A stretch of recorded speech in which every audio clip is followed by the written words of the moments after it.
Hello po, magandang hapon po. Nandito po tayo sa taniman natin. Tayo po muling nagbukas ng ating tatamnan ng mga halaman. Pangunahin nga po yung ating hindi na po natin pinawawala yung sa ating taon-taon, yung luya. Yan po, nagbukas kami dito ni Emer para yun nga po may mapag-umpisahan po ulit tayo dito ng ating luya at saka gabi. Actually meron po tayong tinanim na doon kanina, 56 puno na gabi. At ito pong malinis na ito, yan kung makikita nyo, yan po ay babangbangin ni Emer bukas namin, magkatulong kami dyan. At pagka nga po na i-prepare, tapos ang land preparation, hindi tayo po maghahanap naman ng pambinhi na luya. Maganda po ang luya dito dahil ito po ay basal, bagong bukas, ika nga. Na yun, magkakaroon din tayo diyan ng luyahan. Yan, bago sa aking pawis oh. Yan pawis. May tanim na po tayong 4 na puno ng saging.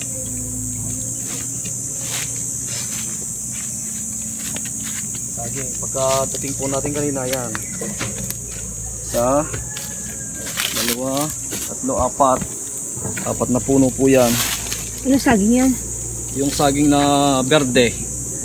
Yung mabababa, dwarf siya. Oo nga, maganda dyan.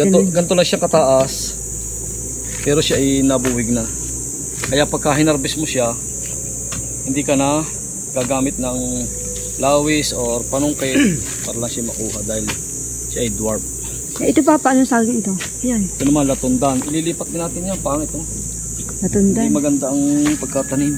Papalitan mo pa yan. Hindi, ililipat ko lang. Siya, no, tulad na rin. Butang yan oh. Yan. Ay, oo. Hindi gaganda ang buhay pagkalim. Parang konting hangin lang itong bala. Konting hangin lang yan, tumba na yan. Saka hindi bubuhay pagkalutang.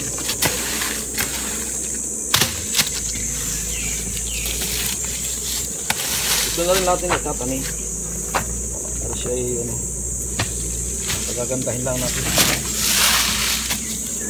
Pwesto niya. Babong lang natin na maganda. Latundan to, latundan.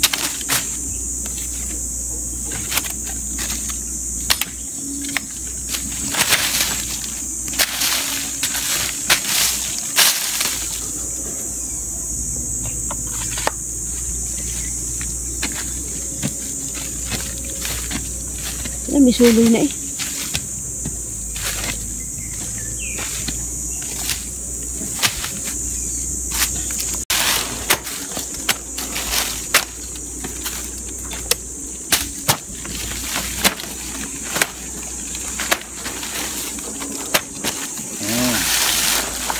Ang mga suwi niya, diretso na yun. Ayaw mo pa natin. Dami na suwi. Ay, hindi lang.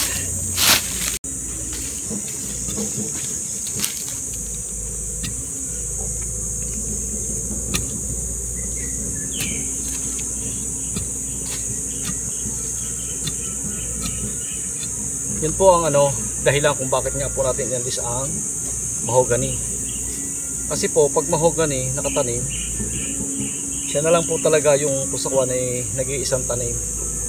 Kaya po kiniliring natin yung kalahati para matamnan po natin ang iba't iba. Tulad nga po ng Lansones lungkong, papaya grafted, papaya dwarf, longkong grafted, avocado grafted, rambutan grafted, saka po yung mga iba't ibang saging tulad ng saba, ito, latundan, yan, katulad nga po yung naunang yan.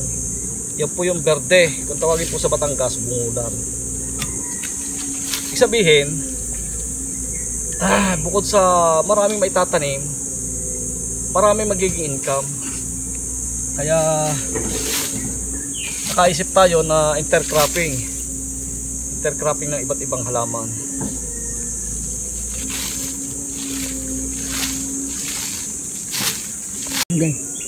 Sa totoo lang po, yung mahogany talagang pinagkakapirahan yan. So mag-iisip din po tayo kung hindi tayo malulugi sa mga dadaang mga panahon.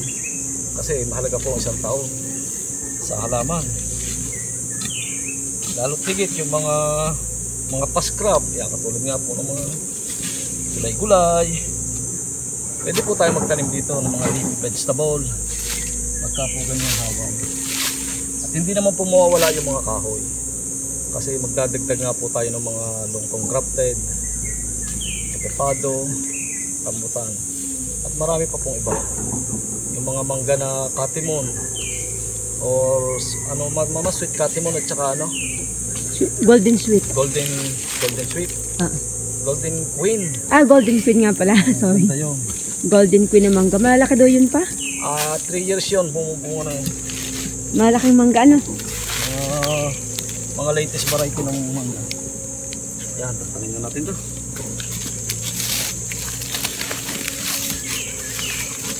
Buhay na kayo. Bumunga na madami.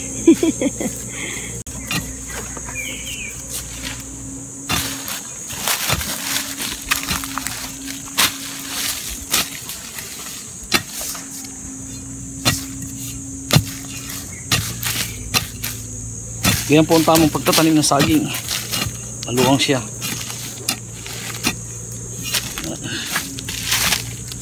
Dito na konti.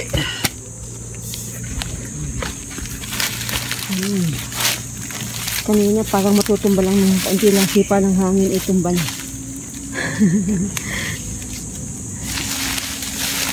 Tatak na sipag. Yan na po ang pawis. Ang basa ng pawis. Talaga namang kumigiti ang pawis sa leeg. Buwan na po ng Mayo ngayon. Kahapon nga po umulan. 2 beses nang umulan dito. Kaya po nag-umpisa na kami mag-land preparation. Tapos itong nagtanim ng pakukunti na puno ng saging. Mahalaga po ang ulan.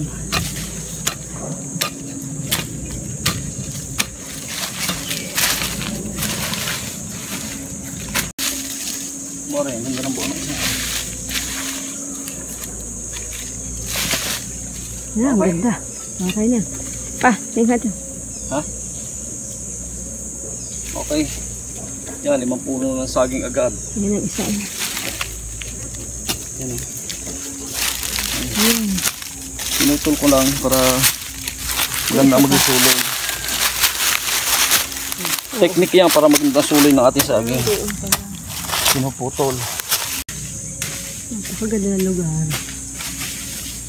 Pwede ka na magtanim ng mga kunyaw, mga katani. Oo, tatanim ako dyan. Po, sa mga mahihilig din mga magtanim mga gulay-gulay, pwede na pong mag-umpisa ngayon magtanim. Po, yung mga beans, tulad ng patani, sibatse, kadyos. Oy, may ano nga pala tayong kadyos yung ano? Oo, yung green, naka-Diyos. Oo. Yung shoutout po kay Ka Dani. Dani ng barangay ng Kaan na nagregalo nga po sa atin ng buto ng kadyos, patani, sibatse, at saka po yung titinggi, yung maliliit na parang patani, masarap po yun. Shoutout po Ka Dani. Thank you very much. Nakakatuwa pagka ganong ano, alam niya na mahilig tayo magtanim. So marami nagre-regalo. Kaya shoutout sa lahat ng mga sponsor natin. Pawisan eh.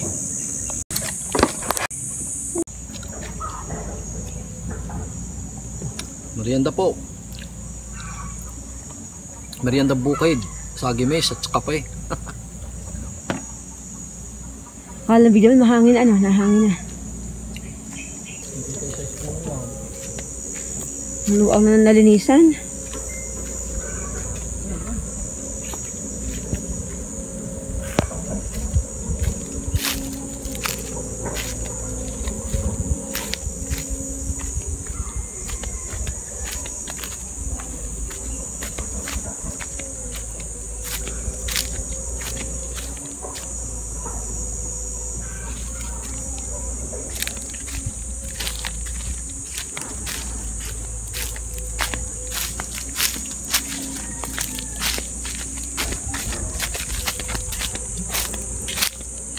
Tanim ng gabi.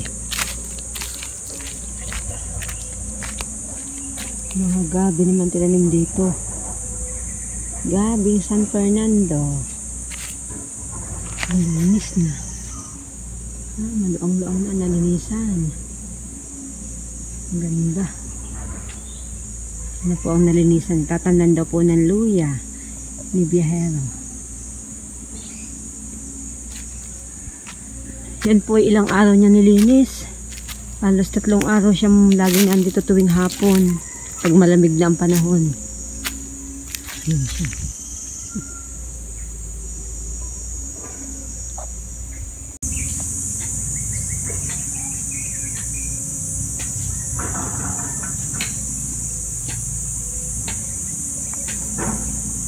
Sakto.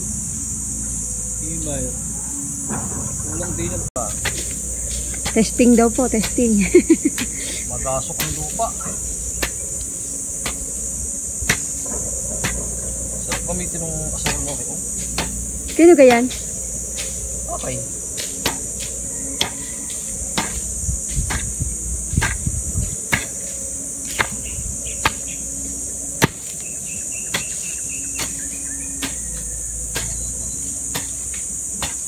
Ibig.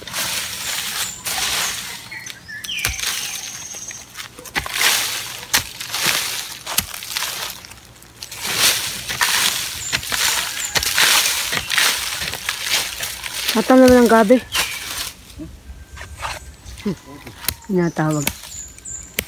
Ito yung masasagot siya. Parang si ate. May pasalubong atang pasalubot si Tayabas.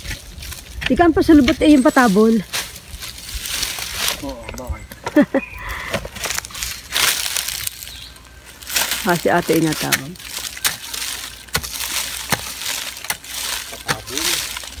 Patabol sa atin.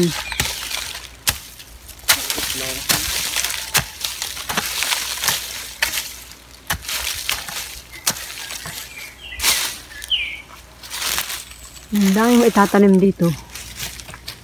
Oh, wow. Ang luang.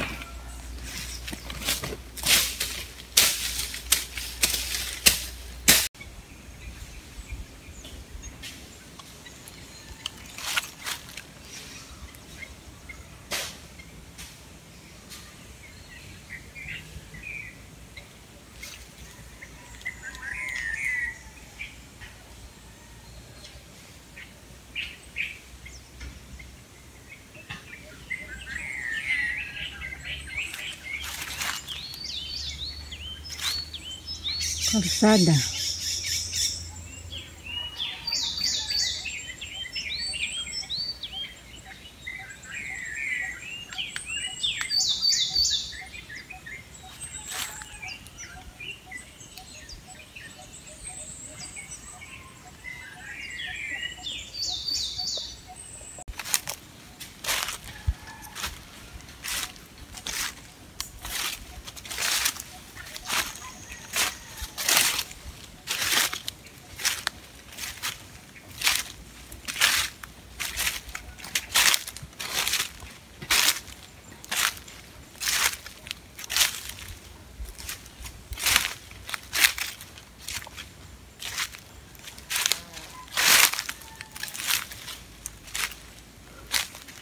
Ayos ka lang dyan?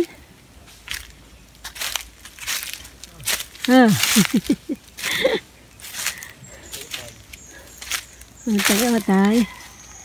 Utay magtanim. Yan po si biyahero.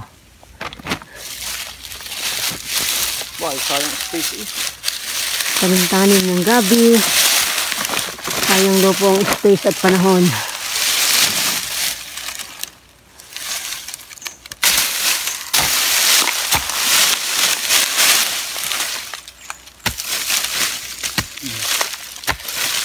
Malambat pa lang lupa, ano?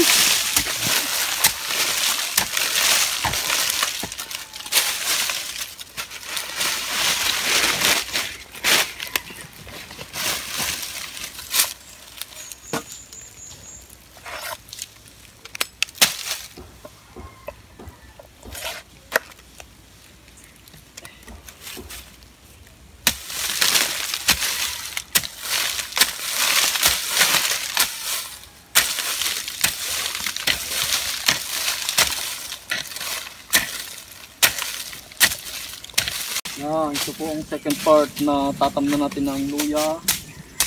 Saka po pala yung papaya na red lady, lalagyan din po natin to.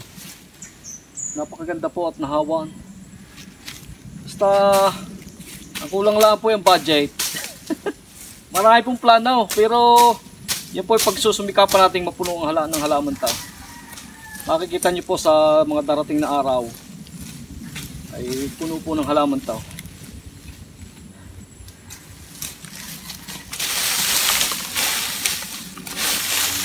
Yan, pag nalinis ikakalay kayo na lang.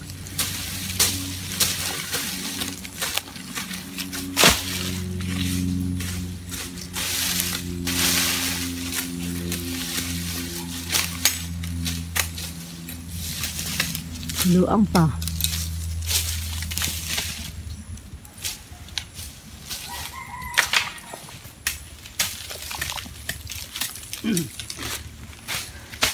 Maraming panggatong. Ang dami po namin panggatong dito.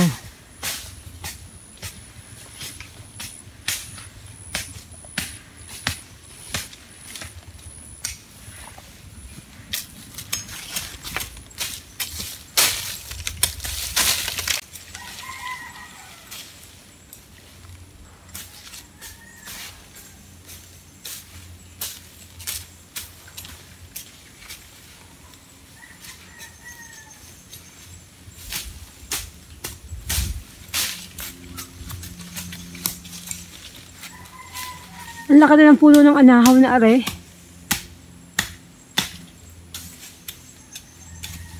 Taas na.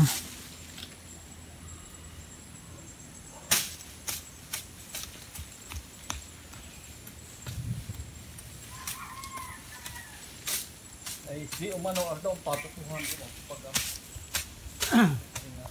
Yung mga anahaw na yan. Yan, San Francisco.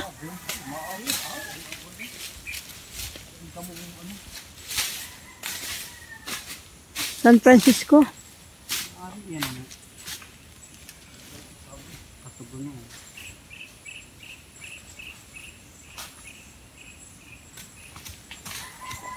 puno ng anahaw. Ang kintab ng puno, ano?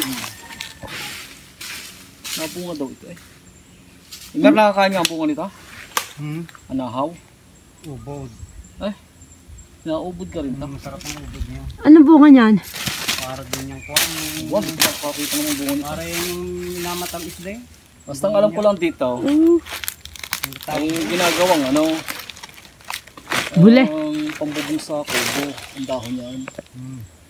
Ang benta sa Quezon ay ano, 40 centimos na isang piraso. Ang dahon. Marami dati pala ba makukuha na ito mo? Yun o. May baba dyan. Limbawa ay mga yung bubong ng manok. Ano? Bubong ng manok, pwede.